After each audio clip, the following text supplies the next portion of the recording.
नमस्ते, मैं हूं सिद्धांत, साथ में है अंशुमान तिवारी। ये अर्थात का नया अंक है। अर्थात उन कई सारी खबरों के बीच में हो रहा है। आरबीआई की मॉनेटरी कमेटी की बैठक होने जा रही है, जो एक्सटर्नल मेंबर्स के ना होने से रुक गई थी, और उस पे पी चिदम्बरम ने ट्वीट करके भी कहा था कि सरकार ने मंदी से निकालने का ये लापरवाही है सरकार की, उनके जो कहने का आजिज था अंशुमान जी। तो वो आज या कल में वो मीटिंग होगी, 7 से 9 के बीच में है। 7 से 9 के बीच में हो। 7 अक्टूबर से 9 अक्टूबर के बीच में। हाँ, देखिए क्या निकल कर आता है। उससे कहा तो जा रहा है कि शायद चीजें ज्यादा पुख्ता हो सकती हैं, या प्रयास किए जाने हैं, और बात तो होती रहती है। पिछले अंक पे बात करते हैं। अर्थात का पिछला अंक था राहत ऐसी होती, जिसमें हम लोगों ने अंशुमान जी बहुत सारी जो दूसरे अर्थव्यवस्थाएं हैं, दूसरे देश हैं, छोटी अर्थव्यवस्थाएं, बड़ी अर्थव्यवस्थाएं, उनको रख के देखा था कि उन्होंने कोविड और लॉकडाउन में कैसे काम किया। फिर हमने बात की थी कि इन सबके सामने भारत कहाँ खड़ा है ना। आगे बढ़ते हैं। इंडिया टुडे हिंदी का अंक क्या है इस बार? इस बार का अंक सिद्धांत इस पर केंद्रित है कि पिछले दिनों में भारत में दलितों के खिलाफ अपराध तेजी से बढ़े हैं, और ये कई राज्यों का फिनोमेना है, उत्तर प्रदेश से लेकर कई जगह। तो हमने समझने की कोशिश की है कि ऐसा क्या हुआ है जो दलितों पर अपराध और खासतौर पर उसके साथ दलित महिलाओं पर अपराध बढ़े हैं। इसे समझने के लिए हमने क्राइम रिकॉर्ड ब्यूरो के आंकड़ों से, पुलिस प्रशासन से, विशेषज्ञों से, कन्विक्शन रेट्स, उन पर अभियोग लगाए जाने के और अदालत के फैसलों को समझने की कोशिश की है कि आखिर परिस्थितियां क्यों नहीं बदल रही हैं दलितों के लिए, इन सारी चीजों के बावजूद कि हमने पिछले सालों में कई सारे कानून, कई सारे बदलाव, कई सारे राजनीतिक अपराइजिंग भी देखी है। इस पूरी समस्या को समझने की कोशिश है। इस बार की कवर स्टोरी इसी पर केंद्रित है। अच्छा, आगे चलते हैं। अर्थात पर आते हैं। डूबने से पहले, मतलब अंशुमान जी, मैंने वो कॉलम पढ़ा है आपका, और देश में बहुत ज्यादा एक बड़े जश्न के साथ जीएसटी आई थी। उसको देश की दूसरी आज़ादी की तरह मनाया गया था। मुझे जहां तक अखबारों की हेडिंग याद आती है और सोशल मीडिया पोस्ट याद आती है, उसको देश की आज़ादी की तरह, और at the strike off midnight वाला मामला था। पूरा देश की संसद सजी हुई थी। हमको याद है कि पिछले साल नवंबर दिसंबर में भी हमने एक अर्थात में जीएसटी का झगड़ा पूरी तरह से हम लोगों ने उसको उस पर बात की थी।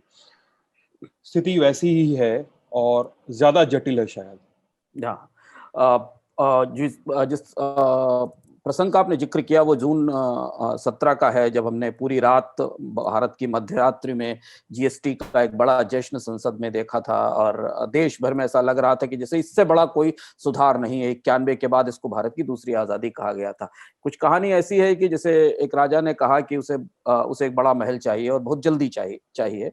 आसपास के लोगों ने, विशेषज्ञों ने उसे आकर समझाने की कोशिश की कि मौसम ठीक नहीं है, माहौल ठीक नहीं है, आने वाले समय में बारिश होने वाली है, हवा तेज चल रही है, ये काम नहीं हो पाएगा, इस काम करने के लिए थोड़ा समय चाहिए, और बाकी बहुत सारे लोग जो इसमें लगेंगे वो दूसरी चीजों में फंसे हुए हैं, लेकिन इसे रोककर थोड़ा सा धीमे धीमे करना चाहिए। पर राजा ने कहा नहीं, मुझे ये महल तत्काल चाहिए, क्योंकि इस महल में ही सारी कृपा अटकी हुई है। ये महल बन जाएगा तो सारी कृपा आने लगेगी और सारी चीजें बेहतर हो जाएंगी देश में। और वो महल बनकर तैयार हुआ रातों रात, क्योंकि आदेश था। जो जो लोग उससे असहमत थे उनको किसी तरह समझाया बुझाया गया, उसे महल में रहने के अलग अलग कमरे दे दिए गए, उन्हें हिस्से दे दिए गए, और वो महल खड़ा हो गया।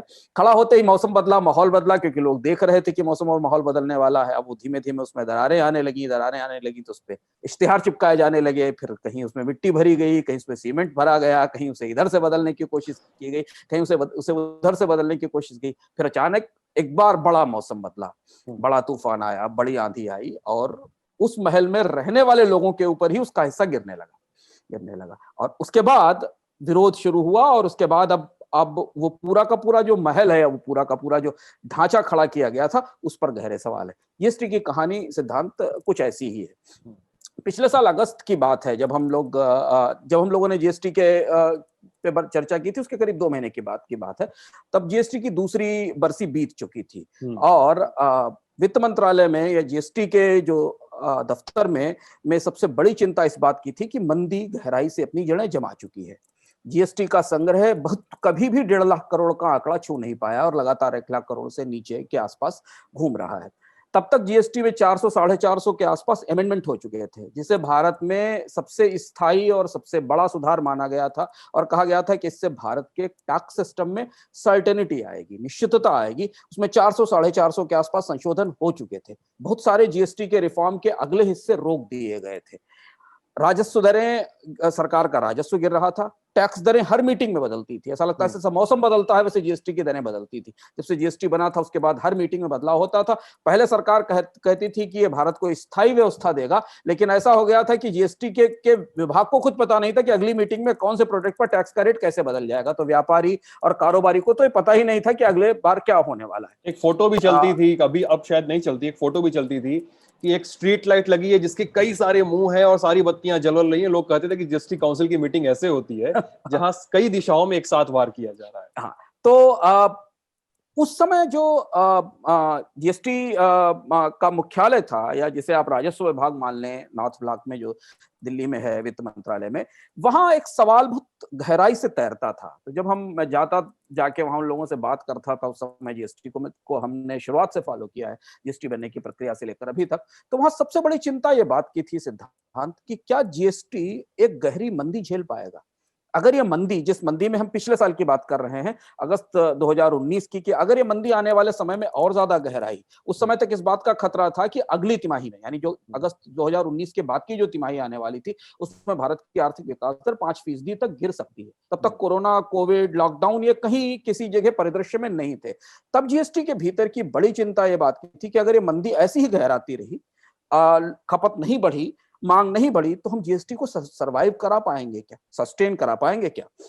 उसके बाद लॉकडाउन हो गया, कोविड ने हिट किया, और ये जो पूरा महत्वाकांक्षी टैक्स सुधार, जिस एक बड़ी राजनीतिक सहमति पर खड़ा था, जो बड़ी एक पॉलिटिकल कंसेंसस बनी थी, जो भारत के इतिहास में कभी नहीं बनी थी, जिसमें राज्यों ने अपने टैक्स लगाने के 60 से 70% अधिकार एक काउंसिल को सौंप दिए थे, जीएसटी काउंसिल को सौंप दिए थे। वो सहमति लड़खड़ा गई। जैसे ही 3-4 महीने जीएसटी का रेवेन्यू ऑलमोस्ट जीरो हो गया, नेग्लिजिबल हो गया, केंद्र सरकार ने कहा कि हम राज्यों को उनके नुकसान की भरपाई की गारंटी जो हमने दी थी उसे पूरा नहीं कर सकते। यानी 2022 तक जो सहमति बनी थी, जीएसटी की जो पहली डेडलाइन थी, जीएसटी का जो पहला सर्वाइवल का माइलस्टोन था, या जो मील का पत्थर था, वो जून 2022 था। यानी 2017 के सुधार को कम से कम 2022 तक तो जिंदा रहना ही था। 2022 तक यह सहमति बनी रहनी थी। जब उसके बाद फिर जीएसटी में जो रेवेन्यू आता और राज्य सरकारों को जो गारंटी दी गई थी, उनके राजस्व के जो नुकसान की बात कही गई थी, सरकार को पता था कि जीएसटी से राज्यों को नुकसान होगा। जो फार्मूला बना था वो था कि उस नुकसान पर 14% की ग्रोथ जोड़कर, यानी किसी राज्य का अगर रेवेन्यू 2017 में 100 रुपए है, तो उसे 114 रुपए के हिसाब से मुनाफे की नुकसान की गणना उसके लिए की जाएगी। अच्छा। ये सहमति बनने के का जो समय सीमा थी, उसे पूरे होने से पहले ही 2020 में ये पूरा का पूरा रिफॉर्म लड़खड़ा कर बैठ गया। अब आज परिस्थिति ये है कि जब हम आज इस पर बात कर रहे हैं सिद्धांत, तो कल जीएसटी काउंसिल की बैठक हुई है। जब आज हम बुधवार को इस पर चर्चा, मंगलवार को इस पर चर्चा कर रहे हैं, और सोमवार को जीएसटी काउंसिल की बैठक हुई जिसमें कोई सहमति नहीं बनी। 2 बड़े फैसले हुए, उन फैसलों पर हम आगे आएंगे। उसकी रोशनी में हम समझने की कोशिश करेंगे कि जीएसटी किस दिशा में जा रहा है और जीएसटी का भविष्य क्या है। एक फैसला यह हुआ कि केंद्र सरकार ने जो सेस लगाया जाता था जीएसटी पर, उसे 2022 से आगे अनंत समय तक बढ़ा दिया। कब तक बढ़ाया जाएगा ये पता नहीं है, पर 2022 के बाद उसे बढ़ा दिया गया। अनिश्चित काल के लिए बढ़ा दिया। उसका मतलब ये है कि केंद्र सरकार को ये पता है कि राजस्व में बड़ा नुकसान आने वाले समय में होने वाला है, ये मंदी लंबे समय में रहने वाली है। केंद्र सरकार को राज्यों, अगर ये सहमति बनी भी रहती है, तब भी केंद्र के पास इतने पैसे नहीं होंगे कि वो इस सेस को खत्म कर सके। यानी जिस टैक्स से जीएसटी को बचाने की कोशिश की गई थी, जिस टैक्स पर टैक्स को यह कहकर लगाया गया था कि केवल 5 साल तक, जब तक कि हमें राज्यों को यह पैसा चुकाना है तब तक हम सेस लगाएंगे, इसके बाद उसे मुक्त कर देंगे, वो सेस अब आगे समय तक जारी रहेगा। और दूसरी जो असहमति है वो ये कि जो राज्यों का बकाया है, जो पैसा केंद्र सरकार को उन्हें देना है, जो केंद्र सरकार देने से मना कर चुकी है और वो कह रही है कि राज्य जाकर कर्ज ले लें, उस पर सहमति नहीं बनी। शायद 15 तारीख को दूसरी बैठक होगी, तब उसमें चर्चा होगी। तो जीएसटी आगे किस दिशा में बढ़ रहा है सिद्धांत, इसे जानने के लिए पहले हम ये समझ लें कि जीएसटी अभी तक कहां खड़ा हुआ है, जो समझना जरूरी है, क्योंकि इससे पता चलेगा कि जीएसटी का भविष्य भारत में क्या है और ये सुधार किस डायरेक्शन में जा रहा है। 2016-17 में जीएसटी इस वादे के साथ आया था कि भारत में टैक्स की कई दरें हैं, राज्य अलग अलग टैक्स लगाते हैं, केंद्र अलग टैक्स लगाता है, सर्विस टैक्स अलग लगता है, एक्साइज अलग लगता है, वैट अलग लगता है और एडिशनल एक्साइज ड्यूटी और बहुत तरीके के टैक्स लगते हैं। ये सब खत्म हो जाएंगे और भारत में एक टैक्स का की दर होगी जिससे लोगों को बचत होगी। पर जब जीएसटी आया तो हमें 4 दरें मिली और उस पर सेस भी मिला, यानी वो जो 1 दर वाला जीएसटी नहीं था, वो 4 दर वाला जीएसटी आया। ये कहा गया था कि अगर टैक्स की दर कम होगी तो भारत में खपत बढ़ेगी, मांग बढ़ेगी, लोग ज्यादा कंज्यूम करना शुरू करेंगे, लोग ज्यादा खरीदेंगे तो सरकार को ज्यादा राजस्व मिलेगा। लेकिन 2019-20 में जीएसटी लागू होने के 3 साल बाद तक का जो आंकड़ा हमारे पास उपलब्ध है, जीएसटी लागू होने के 3 साल बाद भारत में जो खपत की दर है वो 5 साल के न्यूनतम स्तर पर आ गई, 5.3%। जो कंजम्पशन की ग्रोथ रेट 5.3% पर आ गई। तो जीएसटी का पहला मकसद यह था कि आपको टैक्स में रियायत मिलेगी तो आप और हम ज्यादा कपड़ा, खाना, सर्विसेज की खपत करेंगे। वैसा नहीं हुआ। मांग गिरने और खपत गिरने के दूसरे कारण हैं जिन पर हम पहले चर्चा कर चुके हैं कि लोगों की इनकम नहीं बढ़ी थी। कोविड के बाद तो हाल और भी ज्यादा बुरा हो गया, क्योंकि कोविड में तो डिमांड पूरी तरह क्रैश कर गई। मांग बढ़ने का जो दावा था पूरा कि अगर जीएसटी आया, टैक्स रेट सस्ते हुए और मांग बढ़ी, तो इसकी मार्केटिंग इस आधार पर की गई थी कि मांग इसलिए बढ़ेगी कि नियम बहुत सरल हो जाएंगे, कई सारी टैक्स की दरें नहीं रहेंगी, बहुत सारा रिटर्न का झंझट नहीं रहेगा, खूब खपत होगी तो खूब रेवेन्यू आएगा। उस समय जीएसटी के जो प्रचार करने वाले लोग थे वो ये कहते थे कि साहब भारत की जीडीपी 2% बढ़ जाएगी जीएसटी आने से। यह आंकड़ा उस समय दिया गया था जब जिस महोत्सव की बात आप कर रहे हैं जो संसद में जून की मध्य रात्रि में हुआ था। सरकार के मंत्री एक ही आंकड़ा बोलते थे, 2% भारत का जीडीपी जीएसटी आते ही 2% बढ़ जाएगा। अपने जन्म से लेकर आज तक, कोविड के इस संकट से पहले तक जीएसटी 1.5 लाख करोड़ रुपए की जो मिनिमम टैक्स की मंजिल थी, जो मिनिमम रन रेट था, उसे छू नहीं पाया। इससे नीचे ही हमेशा रहा।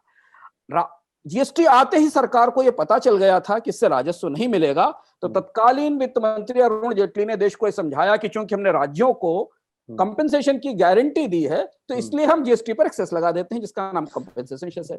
तो देखिए 4 दरों वाला जीएसटी, एक की जगह 4 दरों वाला जीएसटी हमें मिला और जीएसटी में आते ही उस पर सेस लगा दिया गया, जिस सेस को अब सोमवार की बैठक में 2022 के बाद आगे के लिए बढ़ा दिया गया है। तीसरा पहलू समझने की बात यह है कि पूरे सत्ता तंत्र में, पूरे सिस्टम में जीएसटी का भविष्य पहले से ही संदिग्ध था।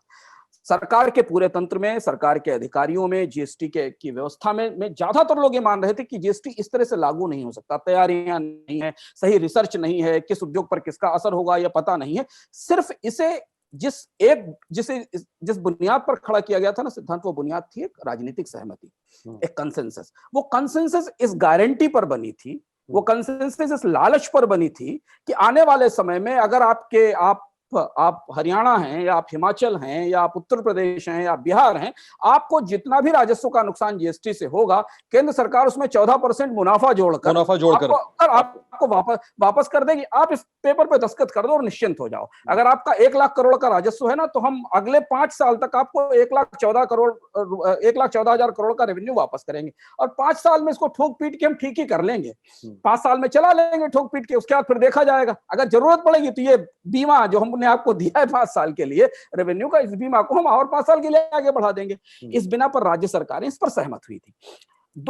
इसके अलावा और 2016 में आश्चर्य की बात है कि याद करना जरूरी है कि जीएसटी का कानून क्या होगा, जीएसटी के प्रावधान क्या होंगे, जीएसटी में कितने तरीके के कंप्लायंस की शर्तें होंगी, इसकी पहली बार जानकारी लोगों को 2016 में मिली देश में, जब जीएसटी का ड्राफ्ट एक्ट जारी हुआ। और 2016 में के मध्य में, वो अब मार्च अप्रैल का समय था जब जीएसटी का ड्राफ्ट आया, और ठीक 1 साल के भीतर देश में वो कानून लागू हो गया, जबकि इतने बड़े उद्योग और बड़े स्टेक होल्डर्स से, कारोबारियों से कहीं कोई संवाद, कोई जानकारी नहीं ली गई। तो केवल जब वो कानून लोगों के सामने आया, तो मुझे याद है 2016-17 का, जब वो कानून पढ़ के व्यापारी समझते थे कि तो इसमें तो नया इंस्पेक्टर राज है, इसमें तो कंप्लायंस की इतनी सारी शर्तें हैं, इसमें तो आपको रजिस्ट्रेशन में इतना पैसा खर्च करना पड़ेगा। और फिर उस समय वो सारी चिंताएं साझा हो गई। जीएसटी लागू होने के तुरंत बाद जीएसटी का पूरा नेटवर्क क्रैश कर गया। फिर गुजरात का चुनाव हुआ, गुजरात के चुनाव से पहले सरकार ने जीएसटी के बहुत सारे प्रावधान रोल बैक कर लिए, बहुत सारे लोगों को जीएसटी से बाहर कर दिया, फिर उसमें कंपोजिशन स्कीम आई, फिर बहुत सारे लोगों को एग्जम्पशंस दे दिए गए। तो वो सवालों का तूफान उस समय जब सरकार के सामने खड़ा था जीएसटी लागू होने के 6 महीने बाद, मतलब दिसंबर नवंबर दिसंबर तक, तब जिस बचाव से जो सामने उस तूफान से बचाने की कोशिश जिस चीज से की जा रही थी सिद्धांत, वो थी ये राजनीतिक सहमति, ये पॉलिटिकल कंसेंसस कि पूरा देश की सारी राज्य सरकारें इस सुधार के साथ खड़ी हुई हैं।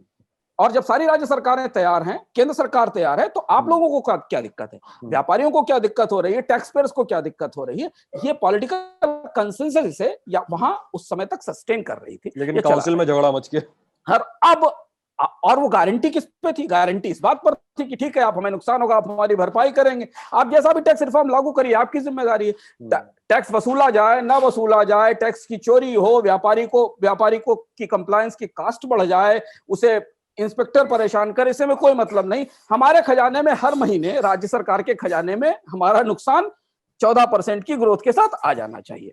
हुआ है कि लॉकडाउन के बाद जीएसटी की ये पूरी पॉलिटिकल कंसेंसस कोलैप्स कर गई, बिखर गई। अंशुमान जी, मेरा एक सवाल मैं क्या पूछना चाहता हूँ, मतलब ये सवाल कई सारे लोग पूछते हैं, जीएसटी काउंसिल का जो झगड़ा है वो कमोबेश सबको पता है। देश में भाजपा शासित राज्य बचे नहीं है ज्यादा कि भाजपा का उस दल का खाद्य प्रभुत्व हो वहां पे।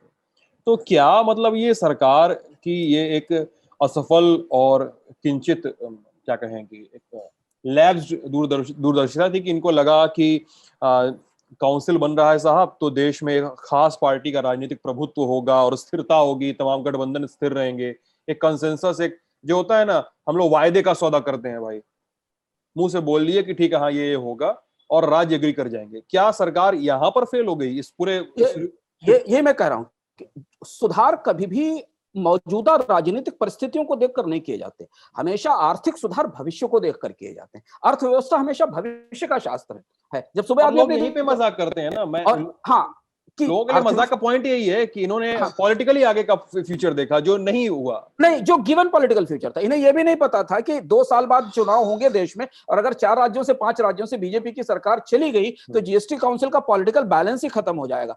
तो ऐसा सिस्टम वही हुआ ऐसा सिस्टम जिसमें उन लोगों को कन्विंस करना, उन लोगों को सहमत करना, उन लोगों को सेंसिटाइज करना ज्यादा जरूरी था। जो लोग विधानसभा में बैठे उनके लिए जरूरी नहीं था, जो लोग दुकान पर बैठे हैं, जो व्यापार कर रहे हैं, जो कारोबार, जिन्हें रोज जीएसटी के सिस्टम से टकराना है, जिन्हें रिटर्न फाइल करने हैं, जिन्हें टैक्स पे करना, उन्हें सेंसिटाइज करने के बजाय, उन्हें इस सुधार में भरोसा दिलाने के बजाय सरकार ने भरोसा किनको दिलाया?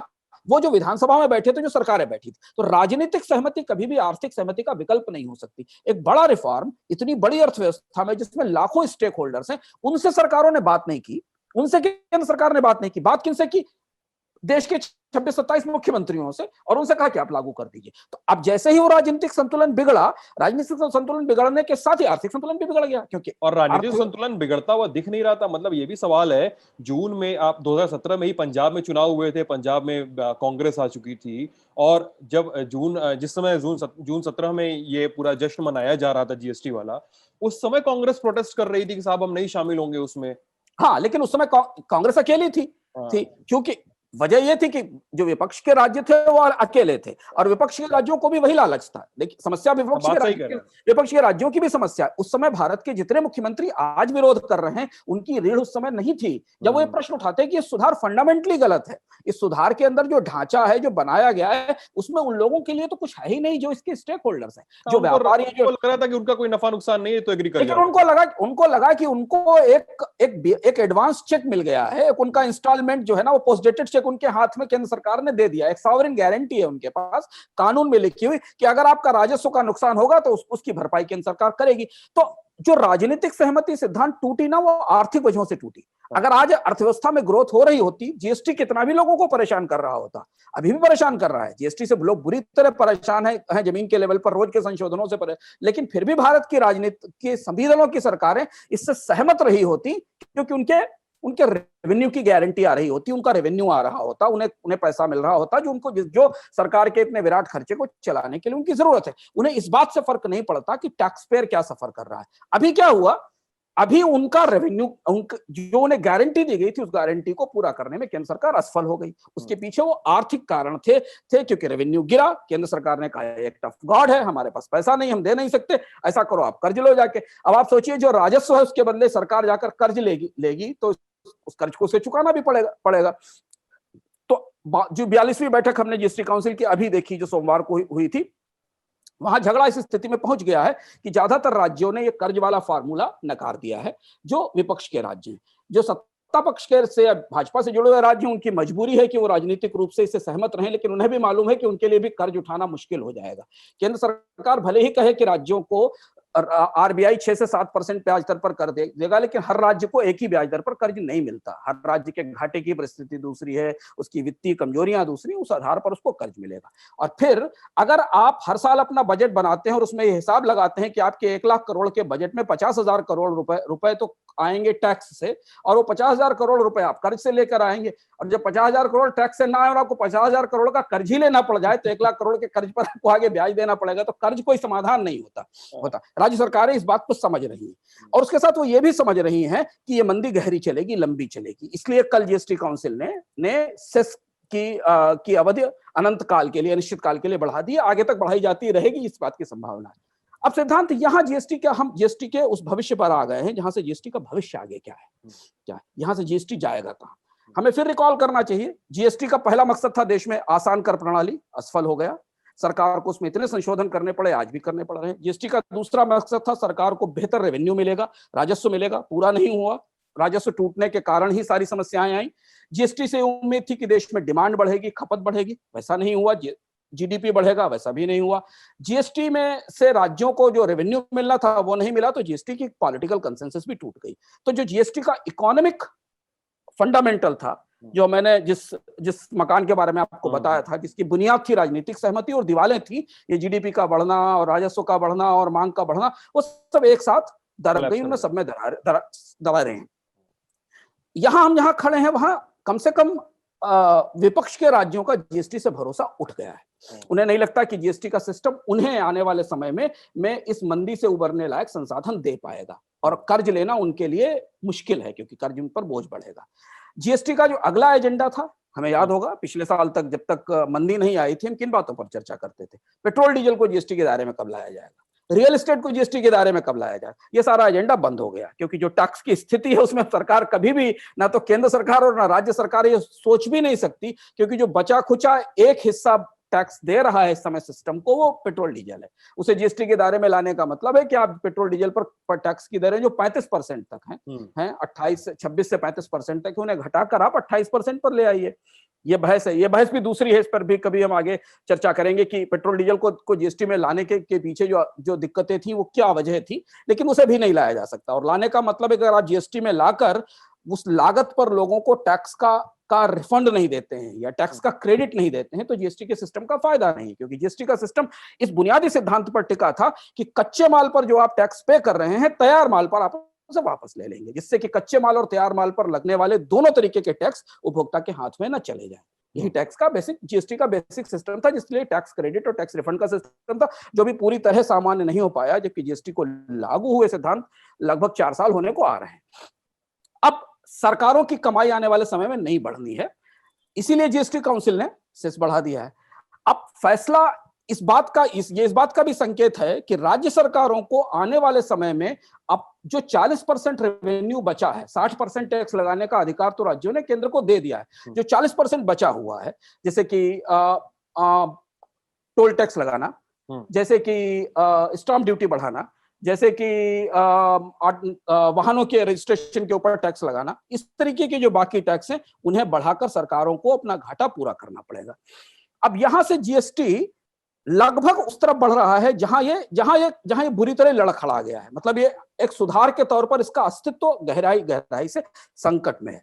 अब इसे आप आपदा में अवसर भी मान सकते हैं, यही सबसे बड़ा आपदा में अवसर। मतलब यहाँ पे क्या कर सकते हैं प्रभावी बनाने? यहाँ पे ये आपदा में अवसर है। यहाँ पर अगर प्रधानमंत्री या केंद्र सरकार इतना साहस दिखा सके तो जीएसटी का पूरा स्ट्रक्चर बदल सकती है, और जीएसटी इस समय वास्तव में भारत में वो सुधार हो सकता है जिस सुधार की अपेक्षा इस समय की जा रही है, जब हम गहरी मंदी में खड़े हुए। क्योंकि देख, इसलिए भी करना जरूरी है कि हम पूरी तरह से सुधार को लूज कर चुके हैं, पॉलिटिकली भी लूज कर चुके हैं, रेवेन्यू वाइज भी लूज कर चुके हैं, टैक्स सिस्टम को सुविधाजनक बनाने की दृष्टि से भी लूज कर चुके हैं, इकोनॉमी में इसका कंट्रीब्यूशन हो, अर्थव्यवस्था में इससे कोई फायदा मिले, इस तौर पर भी लूज कर चुके हैं। तो 3 बड़ी चीजें भी हो सकती हैं जो सरकार को तत्काल सोचनी चाहिए अगर जीएसटी को बचाना है, जीएसटी के अस्तित्व के लिए ये प्लाज्मा थेरेपी बहुत जरूरी है। जीएसटी को ये प्लाज्मा थेरेपी देना बहुत जरूरी है अस्तित्व के लिए। इस समय जो अर्थव्यवस्था है वो पूरी तरह मंदी से परेशान है, उसे मांग चाहिए। सरकार को जीएसटी काउंसिल की बैठक में आकर ये तय करना चाहिए कि हम जीएसटी की सारी रेट्स को पुनर्गठित करते हैं और भारत में 2 रेट का जीएसटी कम से कम लेकर आएंगे। अगर एक नहीं हो सकता तो कम से कम 2 रेट का जीएसटी लेकर आएंगे, जिसमें आम खपत के बहुत सारे सामानों को टैक्स फ्री जोन में डाल दिया जाए। नुकसान तो वैसे ही हो रहा है, डिमांड तो नहीं है राजस्व की। बहुत सारे सामान को टैक्स फ्री जोन में डाल दिया जाए और बहुत सारे जो कंज्यूमर प्रोडक्ट हैं जिन्हें हमने हाई टैक्स लेवल पर रखा है, जो 28% की कैटेगरी में, उन्हें नीचे लाया जा सकता है। दरें कुछ भी हो सकती हैं, 7%, 20% के 2 स्लैब हो सकते हैं, 6%, 18% के 2 स्लैब हो सकते हैं। 2 स्लैब्स में पूरा जीएसटी समाहित किया जाए और बहुत सारी आम खपत की चीजें टैक्स के सिस्टम से बाहर की जाए, जबकि कंज्यूमर्स के कंजम्पशन की, जहां से हमें डिमांड मिलती है, उन्हें नीचे के स्लैब में लाया जाए। इससे 2 फायदे होंगे। एक तो यह होगा कि इस समय लोगों के हाथ में थोड़ा पैसा बचेगा, चीजें सस्ती होंगी बाजार में इन्फ्लेशन कम होगी, जो पॉलिसी इन्फ्लेशन होती है, और इससे मांग बढ़ेगी। और अगर डिमांड बढ़ी तो सरकार को रेवेन्यू बढ़ने का फायदा मिलना शुरू होगा। अरे मान लीजिए अगर आप ऑटोमोबाइल के ऊपर टैक्स दर घटाते हैं तो अब क्या होगा? सरकारें हमेशा क्या करती है, भारत में क्यों टैक्स के सिस्टम इतने नॉन ट्रांसपेरेंट है, हमें समझना जरूरी है। सरकार पूरा ढांचा नहीं बदलेगी, सरकार एक सिलेक्टेड प्रोडक्ट के ऊपर टैक्स रेट कम कर देगी जहां लॉबी काम कर रही है। अगर उस उद्योग की लॉबी मजबूत है, उसकी लॉबी मजबूत, तो टैक्स रेट अगर मौजूद तो वो जाएगी और कहेगी कि साहब इस कैटेगरी की, इस साइज की कार के ऊपर टैक्स का रेट कम कर दीजिए। इसके बजाय यही हुआ है जीएसटी में, पिछले 2017 में आने के बाद से, कि प्रोडक्ट स्पेसिफिक या इंडस्ट्री स्पेसिफिक टैक्स रेट्स कम की गई। हमारी जरूरत यह है कि हम एक पूरा कंप्रिहेंसिव ओवरहाल जीएसटी का करें, जीएसटी की टैक्स रेट कमेटी बैठे और वो सारे उद्योगों को दोबारा देखे, उनका असेसमेंट करे और उन्हें 2 कैटेगरीज में बांटकर उन पर टैक्स की रेट कम कर दे, जो नीचे लेकर आ जाए। इसका बड़ा फायदा इस मंदी में लोगों को टैक्स की बचत के तौर पर मिलेगा, जिससे डिमांड बढ़ेगी। पहला सुधार ये।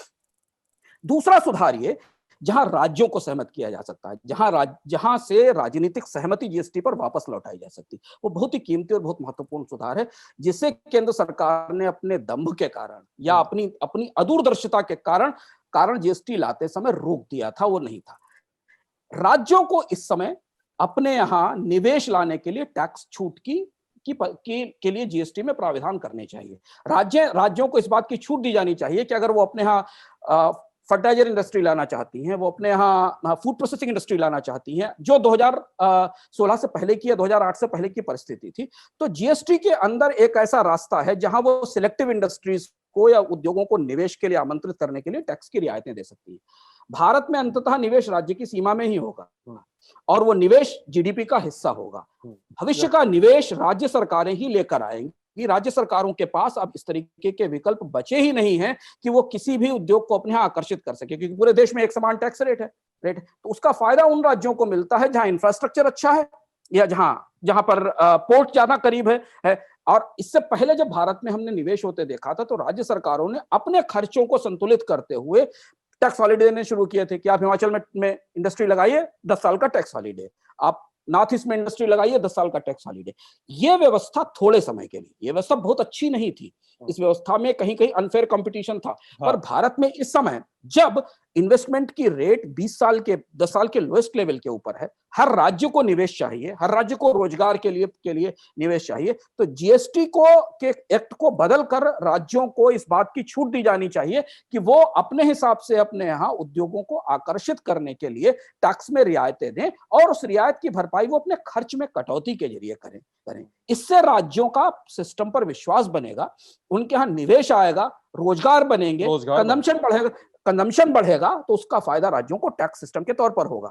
राज्यों को टैक्स की आजादी, टैक्स तय करने की और टैक्स रियायतें देने की आजादी दिए बिना सिद्धांत अभी नहीं, अगले 6 महीने, साल भर, 2 साल, 3 साल तक कुछ भी ईज ऑफ डूइंग बिजनेस के तौर पर कर लिया जाए, भारत में नया निवेश नहीं हो सकता। भारत में नया निवेश तब आएगा जब गुजरात, जो 2001 से 2008 के बीच कर रहा था, उत्तर प्रदेश 2001 से 2008 के बीच कर रहा था, या तमिलनाडु, कर्नाटक जो उस समय कर रहा था, क्या आप हमारे यहाँ ऑटोमोबाइल इंडस्ट्री लगाइए आकर, हम आपको टैक्स इंसेंटिव देते हैं, और आए ऑटोमोबाइल इंडस्ट्री लगाई गई। ये करना जरूरी है।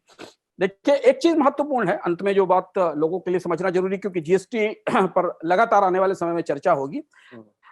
पूरी दुनिया में जब हम 2016 में जीएसटी ला रहे थे, तो हमें जीएसटी की सफलता की कथाएं सुनाई जाती थी।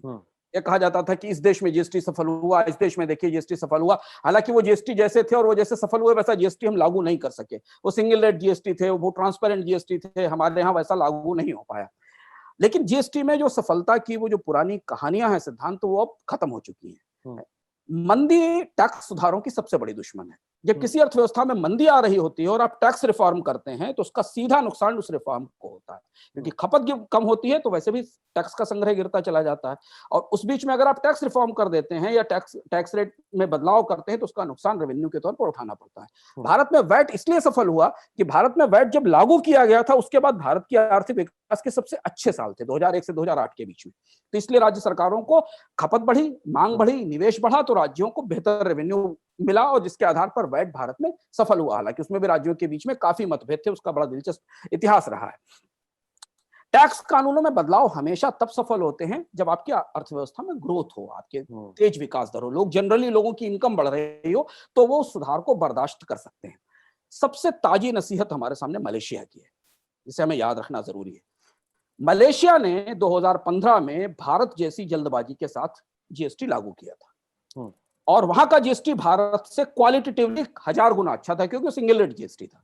हमारा तो 4 रेट प्लस सेस और पेट्रोल डीजल जीएसटी से बाहर, रियल एस्टेट जीएसटी से बाहर, ऑटोमोबाइल रजिस्ट्रेशन जीएसटी से बाहर, 40-50% टैक्सेस जो है सिस्टम के हैं वो सब जीएसटी से बाहर। मलेशिया ने सिंगल रेट जीएसटी लागू किया था, लेकिन वही चीज जल्दबाजी, अपने स्टेक होल्डर्स को नहीं बताना, उनके साथ सही ढंग से संवाद नहीं करना, और जो सबसे बड़ी बात दुर्भाग्य से उस सुधार के साथ हुई कि उसके बाद मंदी आ गई। जैसे ही वो एक लागू हुआ 1-2 साल में अर्थव्यवस्था में गिरावट आना शुरू हुई और 2018 में मलेशिया ने जीएसटी को वापस ले लिया। और वहां जो नई सरकार आई वो इसी वादे पर जीत कर आई कि वो जीएसटी को खत्म कर देगी और जीएसटी को उसने वापस ले लिया। तो अब मलेशिया का जीएसटी सिद्धांत तो सिंगल रेट वाला जीएसटी था। मलेशिया की अर्थव्यवस्था तो भारत से बहुत छोटी है, उसकी अर्थव्यवस्था में इतने सारे आयाम नहीं कि इतने सारे छोटे उद्योग हों, इतने सारे सेल्फ एम्प्लॉयमेंट वाले लोग हों, इतने माइक्रो इंडस्ट्रीज हों, सर्विसेज इतना बड़ा हिस्सा रखता हो। वहां जब इतनी छोटी अर्थव्यवस्था में सिंगल रेट वाला जीएसटी एक मंदी या एक खराब क्रियान्वयन नहीं झेल सका, तो भारत में 4 टैक्स रेट वाला, सेस वाला, आधा अधूरा, लचर, बहुत ही बदहवास ढंग से लागू किया जीएसटी, ये महामंदी नहीं झेल पाएगा। ये जो महामंदी हमारे सामने खड़ी है, जिसे सरकार भी महसूस करके सिसके को लगाने की सीमा बढ़ा रही है, ये झेल नहीं पाएगा। अब हम जहां खड़े हैं वहां जीएसटी की सुधार वाली पहचान खत्म हो चुकी है। जीएसटी अब नो मोर रिफॉर्म, अब सुधार नहीं बचा है। अब ये एक वैकल्पिक टैक्स सिस्टम के तौर पर चल रहा है, लेकिन वो एग्जिस्टेंस भी, वो अस्तित्व भी अब खतरे में है। अगर यहां जीएसटी को बचाना है तो जीएसटी का पूरा चोला बदलना पड़ेगा, इसे दोबारा ड्राइंग टेबल पर ले जाना पड़ेगा, पूरा डिजाइन चेंज करना पड़ेगा और इसे आपदा में अवसर बनाकर लागू करना होगा। नहीं तो होगा क्या, इसका सबसे बड़ा नुकसान होगा कि इससे आने वाले समय में जैसे से मंदी गहराएगी, ये भारत की जो कोऑपरेटिव फेडरलिज्म है, भारत में जो केंद्र और राज्य के रिश्ते हैं, उनके बीच में उनके लिए बहुत बड़ा संकट बन जाएगा, क्योंकि ये वो बिंदु है जहां से केंद्र और राज्यों का एक दूसरे पर आर्थिक विश्वास खत्म हो रहा है। और अगर ये आर्थिक विश्वास खत्म हुआ तो आप बहुत सारी और भविष्य की योजनाएं या मंदी से निपटने के बहुत सारे उपाय लागू नहीं कर पाएंगे। और चूंकि भारत का राजनीतिक नक्शा आने वाले समय में और ज्यादा तेजी से बदलेगा और उस बदलाव के कारण और भी दूसरे बड़े सुधार जिन्हें हमें देश में लागू करना है मंदी से उबरने के लिए, चाहे वो निवेश बढ़ाने का सुधार हो, चाहे बजटों को ठीक करने का सुधार हो, चाहे लेबर रिफॉर्म्स हो, चाहे एग्रीकल्चर रिफॉर्म्स हो, सारे रिफॉर्म्स जो भारत में भविष्य में लागू किए जाने हैं सिद्धांत, वो राज्यों में ही लागू होने, केंद्र में कहीं नहीं लागू होने। और उसके लिए केंद्र सरकार को राज्यों का विश्वास और भरोसा बहुत जरूरी है। उसे स्थापित करने के लिए जीएसटी को बचाना, जीएसटी को बदलना हमारे लिए अनिवार्य है, नहीं तो आने वाले समय में परिस्थितियां और ज्यादा गंभीर होने का जोखिम दिख रहा है। अच्छा, यानी राज्यों को थोड़ी छूट देनी होगी, राज्यों को ये छूट देनी होगी कि वो अपने यहाँ कुछ नियम को ट्वीक कर सकें इन्वेस्टमेंट बढ़ाने के लिए, ताकि चीज़ें और ज़्यादा सफल हों और साफ हों। तो पिछले अंक से कुछ सवाल हैं अंशुमान जी, जो हमारा था कि राहत ऐसी होती है। तो अमित सेन का सवाल है कि क्या भारत की वित्तीय स्थिति को देखते हुए अनुच्छेद 360 के तहत वित्तीय आपातकाल घोषित कर दिया जाना चाहिए? नहीं, वित्तीय आपातकाल जैसी परिस्थिति नहीं होती। अनुच्छेद 360 जब बना था तब की परिस्थितियां बिल्कुल दूसरी थी। तब हम एक कंट्रोल्ड इकोनॉमी थे जहां सरकार ही पूरी अर्थव्यवस्था चलाती थी। अब वित्तीय आपातकाल के प्रावधान पूरी दुनिया में खत्म हो चुके हैं। ये बहस भी पुरानी हो चुकी है, क्योंकि हमारी आपकी जिंदगी में सरकार के खर्च का या सरकार का के सिस्टम का हिस्सा बहुत छोटा है। जैसा हम बार बार चर्चा करते रहे, भारत की अर्थव्यवस्था पूरी तरह लोगों की खपत पे और लोगों के निवेश पर निर्भर है। तो वित्तीय आपातकाल तो सरकार ने एक तरीके से अपने अंदर तो लागू कर ही दिया है। भाई देखिए, डीए कट कर दिए लोगों के, कई सारे राज्यों ने अपने यहाँ कर्मचारियों की तनख्वाहों में बढ़ोतरी रोक दी, कई सारे राज्यों ने अपने यहाँ सांसदों विधायकों के खर्च में कमी कर दी, ये स्पष्ट घोषणा की। परोक्ष रूप से अगर अभी आप आंकड़ा देखिए तो सारे राज्यों में एक्सपेंडिचर जीरो पर ला दिया गया है, कैपिटल एक्सपेंडिचर स्क्वीज कर दिया गया है। कर्ज में फंसी हुई सरकारें अपने अंदर वित्तीय आपातकाल जैसी परिस्थिति में ही जी रही हैं। पर इसके अलावा आप क्या कर सकते हैं? इसके अलावा आप लोगों की खपत नहीं रोक सकते, लोगों को बाकी चीजें नहीं रोक सकते। मुझे लगता है कि ये संकट सरकार को अर्थव्यवस्था के बारे में सोचने की, नए तरीके से सोचने का मौका देता है, जिस पर हमने जिक्र किया था, राहत ऐसी होती है। क्योंकि दुनिया की सारी अर्थव्यवस्थाओं के लिए संकट अनोखा था। इससे पहले उन्होंने इस तरीके की मंदी नहीं देखी, जहां उनको खुद अपनी अर्थव्यवस्थाएं बंद करनी पड़ी एक पैंडेमिक के कारण। तो उस पैंडेमिक से उबरने के लिए दुनिया की अर्थव्यवस्थाएं बहुत मौलिक ढंग से सोच रही हैं, बहुत नए तरीके से अपनी अर्थव्यवस्थाओं को मेज पर रखती हैं। हम वही पुरानी व्यवस्थाएं कर रहे हैं। हम कर्ज सस्ता करने की बात तब भी करते थे जब भारत की विकास दर 7% थी। हम कर्ज सस्ता करने की बात तब भी कर रहे हैं जब भारत की विकास दर -24% है। हम लघु उद्योगों के लिए 50 योजनाएं बना के ब्यूरोक्रेसी को तब भी सौंपते थे और आज भी सौंपते हैं। तो इस महामंदी में से निपटने के हमारे तौर तरीकों में इस सरकार के तौर पर फर्क क्या आया? उसमें मौलिकता क्या है? ये क्या वही संकट है जो संकट हमने 2008 में देखा था? क्या ये वही संकट है जो हमने 1991 में देखा था? या इस संकट की प्रकृति, संकट के का गठन, इस संकट के का पूरा ढांचा बदल चुका है, जिससे फेस करने के लिए हमें बिल्कुल नई तरीके की सोच चाहिए, बहुत तरीके की मौलिक सोच चाहिए, कैलकुलेटेड रिस्क चाहिए। ऐसे जोखिम लेने पड़ेंगे जो इसकी वहां इलाज कर सके बीमारी का, जहां ये बीमारी मौजूद है। वित्तीय आपातकाल से नहीं कुछ होगा, ऐसा स्थिति भी नहीं है, और मेजर्स लेने होंगे थोड़े दूरदर्शी किस्म से। रूबेन क्रिस्टी हैं, वो पूछ रहे हैं कि will government pensioners be affected? How soon pensioners should start worrying? What are the signals for that? Pensioners are definitely getting affected. If you see the majority of the money which they keep in the bank accounts, especially in the bank accounts, though there are certain schemes which offer a more lucrative rate to senior citizens, like senior Pradhan Mantri Vay Vandana Yojana, special senior citizen schemes in the banks. Still, if you check, their returns are falling consistently since 2014-15. If you're getting 8% return on small savings in the banks, now it has gone down to 5.5% to 6%. So pensioners, as far as returns are concerned, the bank savings, they must worry, but they don't have any other option. They'll have to look for better options. As far as their pensions are concerned, in terms of the government pensions, in older regime, pensions are coming. For NPS, they must be worried, because NPS is getting invested in the stock market. And recently, we have got certain worrying information that EPFO has lost a lot of money in last 1 year. Their return has turned minus and negative. So those are the things which you'll have to see that. Otherwise, when there's economic contraction comes, it directly hits to the people who save in the system. जिस पर हम बार बार इससे पहले भी बात कर चुके हैं कि अगर आप सेव कर रहे हैं अर्थव्यवस्था में, तो आपका रिटर्न कम हो रहा है। और सरकार को सोचना पड़ेगा कि सेवर्स को बचाना कितना जरूरी है, क्योंकि सेविंग के बिना आपकी इकोनॉमी सस्टेन नहीं कर सकती। इस पर हम कभी विस्तार से बात करेंगे जरूर। अब अंशुमान जी, क्या लिखा पढ़ा आपने, क्या देखा, क्या कुछ कर पाए इस हफ्ते? कुछ नई चीजें समझने देखने की कोशिश की हम। अरे वो रामविलास शर्मा वाली किताब आई है आपकी? रामविलास शर्मा वाली किताब आई है मेरे पास, वो परसों ही मेरे पास आई है। अभी हमने उसको पढ़ना शुरू किया है, क्योंकि जैसे मैंने कहा कि संगीत के इतिहास पर बहुत कम चीजें पढ़ने को मिल पाती हैं, तो इसलिए वो अपने आप में एक विलक्षण अध्ययन था, जिसे हमने पढ़ने की कोशिश की थी। रॉबर्ट कियोसाकी की किताब का जिक्र हमने किया था पिछली बार, फेक करके। वो किताब मैंने खत्म कर ली। बहुत इंटरेस्टिंग किताब है कि दुनिया की सरकारें फिनेंशियल सिस्टम को कैसे रिग करती हैं, और ज्यादातर लोग जो हैं वो सिस्टम को समझ नहीं पाते और उसका अपना और नुकसान उठाते हैं। ये दूसरी पुस्तक थी जो इस सप्ताह हमने पढ़ के खत्म की। कुछ निरंतर पठनीयता वाली पुस्तकें हैं, उनमें एक पुस्तक है political violence in ancient India. अच्छा। हाँ, अच्छी किताब है। मतलब पहली बार इस विषय पर वो पुस्तक आई है, जिसे हमने अभी मंगाया है, उसको हमने पढ़ना शुरू किया है कि भारत के प्राचीन इतिहास में राजनीतिक हिंसा कैसे होती थी और उसको कैसे स्टेज किया जाता था। वो शोध की अच्छी पुस्तक है, जिसे पढ़ना शुरू किया है। नेटफ्लिक्स की सीरीज में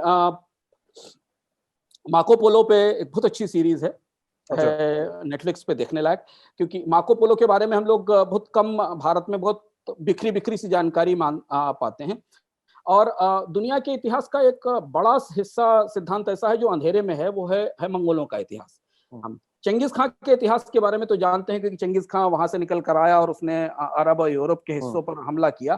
पर कुबलई खान इतना बड़ा बड़ा लीडर कैसे था? उसने पूरे चीन पर कैसे कब्जा कर लिया? हमने अपने लक्ष्मीनामा में पुस्तक में इस बात का संदर्भ भी दिया है कि भारत के चोला व्यापारियों ने कुबलई खान के लिए एक शिव मंदिर बनाया था ग्वांजू में जहां जाकर वो कुबलई खान के नाम से शिव मंदिर बनाया था, जहां से उनको कुबलई खान ने ट्रेड करने का राइट दिया था। तो कुबलई खान इतना बड़ा बड़ा किंग कैसे बना, इसके बारे में जो सबसे अच्छे संस्मरण लिखे हैं वो मार्को पोलो ने लिखे हैं। क्योंकि मार्को पोलो यूरोप से गया था और लंबे समय तक वो कुबलई खान के दरबार में उनका सलाहकार रहा था। उस पर नेटफ्लिक्स ने बहुत अच्छी सीरीज बनाई है मार्को पोलो पे, और उसके सहारे आप मंगोलों का पूरा जीवन, मंगोलों के काम करने का तरीका, उनकी राजनीति, उनकी युद्ध कला और चीन के साथ उनका युद्ध और संघर्ष और तमाम तरीके की जो दंत कथाएं और किस्से हैं, इनमें दो महत्वपूर्ण, एक और किताब जापान से आई थी मंगोलों के inner life of Kublai Khan, उस किताब के भी काफी सारे संदर्भ इस सीरीज में। बहुत अच्छी सीरीज है।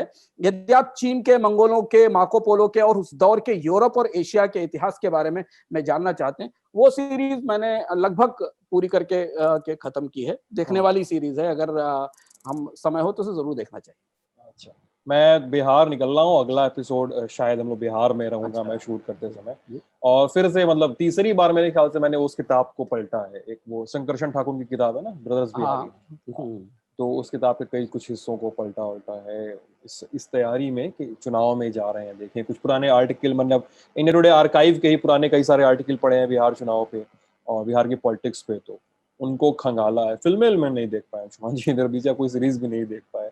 वो समय वो उस आराम का समय कुछ दिन बाद ही आएगा मेरे ख्याल से। तो ये अर्थात था आज का। कैसा लगा आप लोग को बताइएगा वीडियो कमेंट सेक्शन में। सवालों का स्वागत है, सुझावों का भी स्वागत है। आप सभी का बहुत बहुत शुक्रिया, धन्यवाद।